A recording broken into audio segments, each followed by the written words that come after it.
Hello, everyone, and welcome back to Back in Diapers. I just wanted to give you all a little bit of an update on what's going on with me and why I've been so scarce the last couple of weeks. I've only streamed once or twice, and normally I stream like every day. Part of that is because I don't particularly have any orders to work on at the moment. So I'm kind of in a slow period. However, that being said, that's not the reason I have not been around. Um, I have had a little bit of a medical issue come up as of late. We're about a week, almost a week and a half into this. And on the 7th, I believe, so not this past Friday, but the Friday before that, um, I ended up with a lot of pain. Zelly and I went out and did some shopping, and when we made our way to the first stop, I started noticing that I was kind of in some pain in my lower kind of pelvic region, left side. And I was like, that's kind of weird. And I thought maybe it was just time for monthly stuff. But no, that was not the case. And as that night progressed, the pain got worse and worse. When we finally got home about 2 hours into this, we decided let's take some ibuprofen, wait an hour, see how I feel. And if I don't feel any better, we're going to hightail it over to the ER to get things checked out, which is what we ended up doing. I was in a lot of pain, um, and not a typical type of pain that I felt. And so we went in. They did an ultrasound to check on things and take a look at my ovary, my one remaining ovary that I have.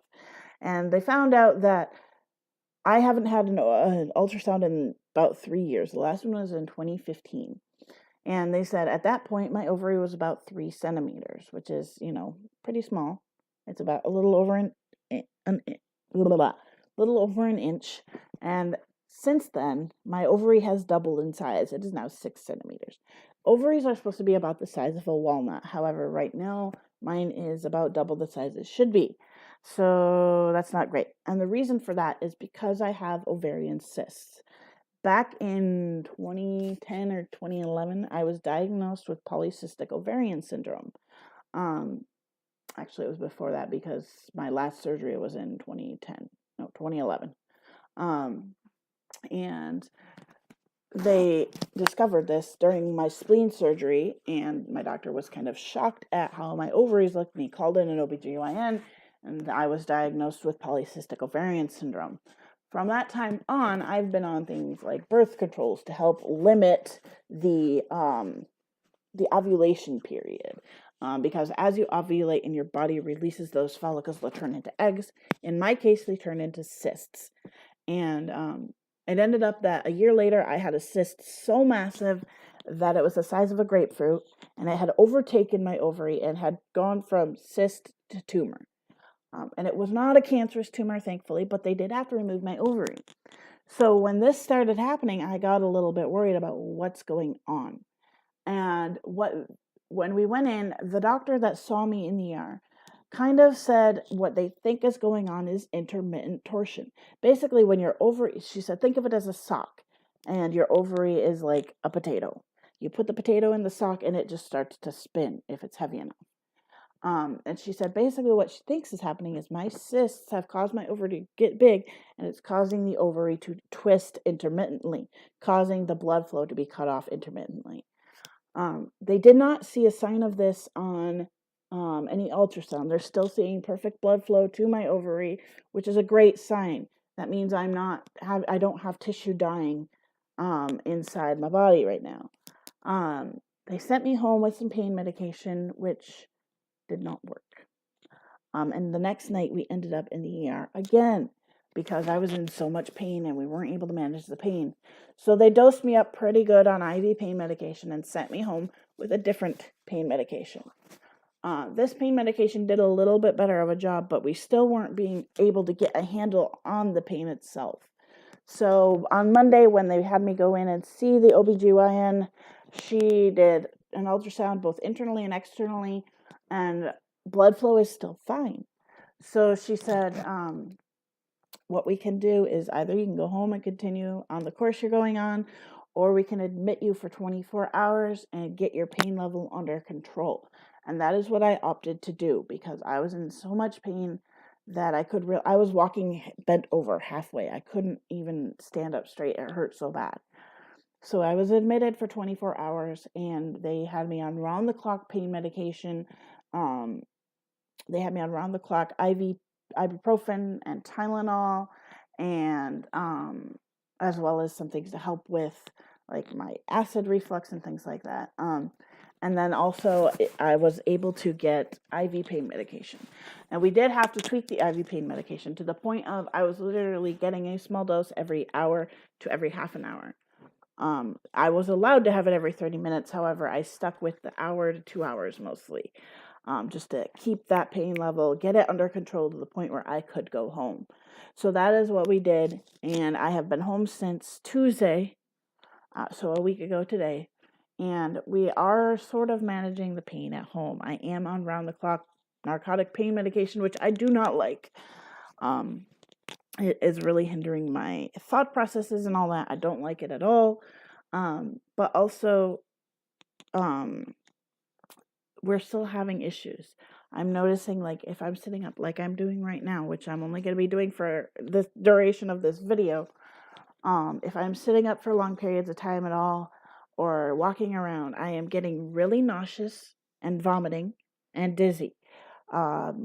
And it's not good. I tried to sew the other day, and within an hour, I was vomiting. I was horribly sick. And I was really nauseous and dizzy about halfway through that. So it's really not going too well, which makes me kind of think that maybe there is torsion going on that we're just not able to catch because it is intermittent. Because I have such a complicated surgical history, the doctors at our local OBGYN office and hospital are not willing to touch me, for a few reasons. Because I have such a complicated history, they just don't want to mess anything up. They don't want to take on that risk. Also, they don't want to send me into premenopause symptoms now. I'm 32 years old. They're like, that's really young. Once your ovaries come out, you start having, bone density loss. You start having possible heart changes, things like that. They're not really willing to do that. So I have been referred to a doctor at the bigger hospital here in Kansas, KU Med. So we're going to be going there in February.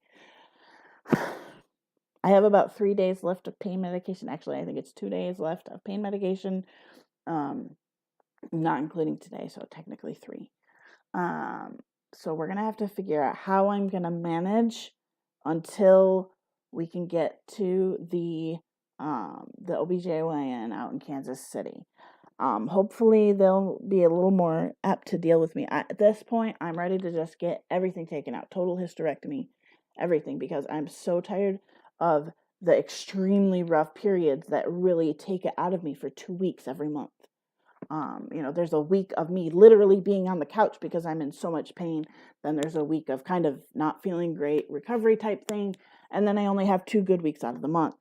So that's not really something I feel like is something I should just be left with. So the cat is hungry. So I'm hoping kind of that I can work it out with the doctor to see if possibly surgery is an option to better the quality of my life, and we'll go from there. But I don't see them until February 5th, which is over a month out, and I'm not happy about that. But we're going to do what we have to do. So that's kind of why I haven't been around. Even just sitting and recording videos has been really hard because it makes me really nauseous. As we speak, I am not feeling good because I am in that sitting position, and it's hurting really bad down in that ovary. So that's why I haven't been around, because I am not able to be up and on my feet like I normally am due to this issue. So we have got to get this figured out. And sadly, that does probably mean a surgery down the line. We are very, very nervous of surgeries because I do have some issues that can be complicated by surgery. So it's something that we are greatly going to take a lot of thought and figure out, because it could mean a lot. So we will see. But I just wanted to give you guys an update, let you know what's going on. If I'm able to sit and do things, I will stream. But for now, I have to rest and lay down at least as much as I can because of the issues that are going on. I am probably going to be scheduling appointments with the OBGYN and my doctor here soon to see if we can, what we can do to manage this situation until then. Hello, Kitty. He has been my faithful buddy. And he's been really my awesome buddy. And he was so sad when I went in the hospital. You would have thought he hadn't seen me for days when I came home. And he's been inseparable, worse than he usually is. But yeah, so that's what's been going on, guys. Those of you who have known, thank you so much for your support and your well wishes and prayers. I really, really do appreciate them. Hopefully we will get this figured out in the next couple of months so that I don't have to suffer like this for long. But yeah. So you guys, thank you so much for watching and sticking around with me, even though I've been kind of non-existent. I really do appreciate it. You guys are awesome. And I will see you in the next video. So thank you and bye-bye.